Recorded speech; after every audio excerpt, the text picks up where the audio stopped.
और एक दिन मैं किसी परमेश्वर के दास को सुन रहा था, जिनके प्रचार सुनने के बाद मुझे ऐसा लगा कि मैं सही चाल नहीं चल रहा, और मैंने बहुत गिल्ट फील किया, मुझे बहुत खेद हुआ कि मैं क्या कर रहा हूं। लेकिन मैं आपको सच कहता हूं, मैंने उस दिन ये भी कहा कि प्रभु मैं आज के बाद ये काम नहीं करूंगा।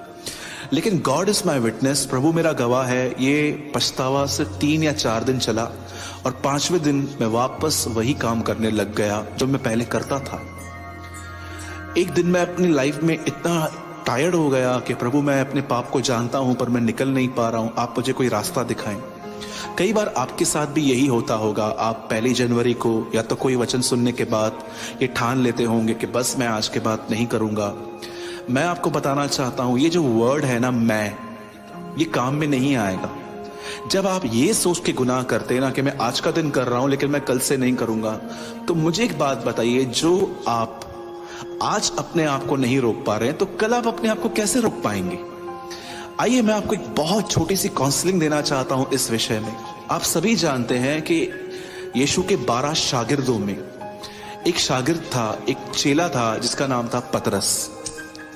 और आप सभी जानते हैं कि एक समय था जब प्रभु यीशु मसीह ने ऐसा कहा कि मैं बहुत जल्दी मारा जाऊंगा, गाड़ा जाऊंगा, जी उठूंगा।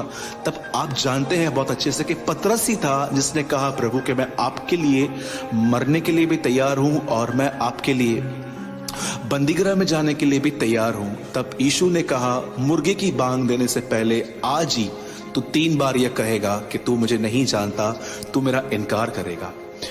क्या आप इस बात को जानते हैं पतरस ने क्या कहा था? पतरस ने कहा था, मैं आपके साथ बंदीगृह में जाने के लिए तैयार हूं। क्या आपको यह नहीं लग रहा कि पतरस सेल्फ कॉन्फिडेंस में था? जिसे आज हम कई बार जब हम किसी के प्रचार को सुनते हैं तो मैं आज के बाद ये काम नहीं करूंगा, और आप सभी जानते हैं कि सब चेले भाग गए और पतरस से 3 बार इनकार किया। जरा सोचिए, अगर पतरस ये कहता कि प्रभु आप सत्य कह रहे हैं पर मैं आपसे चाहता हूं कि आप मुझे अनुग्रह दें कि मैं आपका इनकार न करूं, मैं आपके साथ खड़ा रहूं, तो इतिहास कुछ और होता। क्यों यीशु मसीह चेलों को बार बार कहता रहा, उठो प्रार्थना करो कि तुम परीक्षा में न पड़ो? क्योंकि यीशु जानता था कि एक बहुत टफ घड़ी आने वाली है, एक टफ टाइम आने वाला है जब रखवाले को पकड़ा जाएगा और सब तितर बितर हो जाएंगे। लेकिन यीशु चाहता था कि उसके चेले उसके साथ खड़े रहें, अदरवाइज वो उनको प्रार्थना करने के लिए क्यों कहता? लेकिन किसी ने प्रार्थना नहीं की, सब भाग गए, और सबसे ज्यादा बुरी तरह से जो नीचे गिरा वो पतरस था। जानते हो क्यों पतरस गिरा? क्योंकि पतरस ने अपनी कमजोरी जानकर भी अपने आप को खुद संभालने की कोशिश की।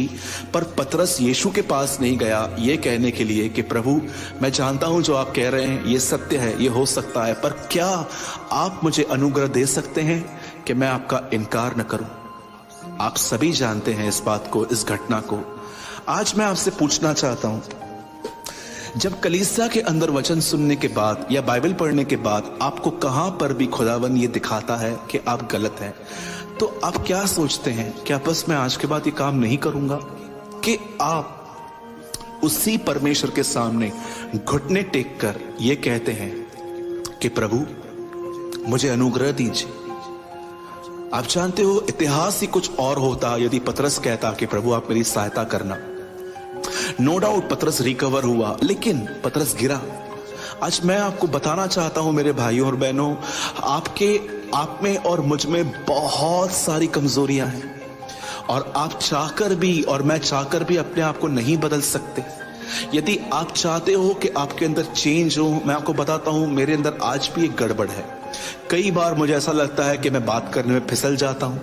कई बार मुझे लगता है कि मुझे जितना नम्रता से बात करना चाहिए मैं उतना नहीं कर पाता हूं।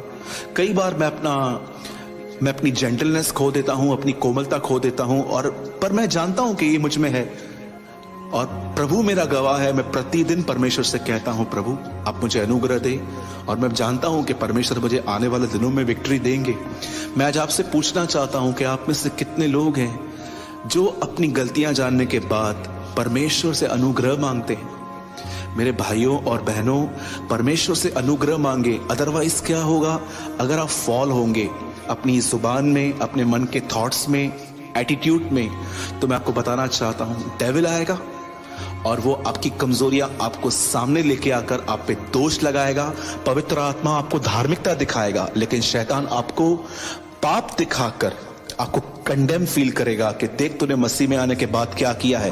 लेकिन पवित्र आत्मा का एक बेहतरीन काम है, वो आपका पाप आपको दिखा के वो आपको यीशु के सामने ले जाता है। वो आपको कहता है कि जा वहां जा। आप चाहें तो आप पढ़ सकते हैं पहला यूहन्ना के 2 अध्याय के पहले वचन में लिखा है, हे मेरे बालकों, अगर तुमसे पाप हो जाए तो पिता के पास हमारा एक सहायक है, यीशु मसीह, जो हमारे अपराधों का प्रायश्चित है, उसके पास जाना चाहिए। मुझे नहीं लगता है कि आज के बाद आपको कभी भी ये एक्सक्यूज किसी को देना पड़ेगा कि मैं कमजोर हूं, मैं गिर जाता हूं। जी नहीं, हम कमजोर नहीं हैं, हम बहुत स्ट्रांग हैं। इतने स्ट्रांग हैं कि पाप हो जाने के बाद खुद को खुद ही संभालने की कोशिश करते हैं। जी नहीं, अगर आप कमजोर होते तो आप खुदा के पास जाते और कहते कि मैं कमजोर हूं।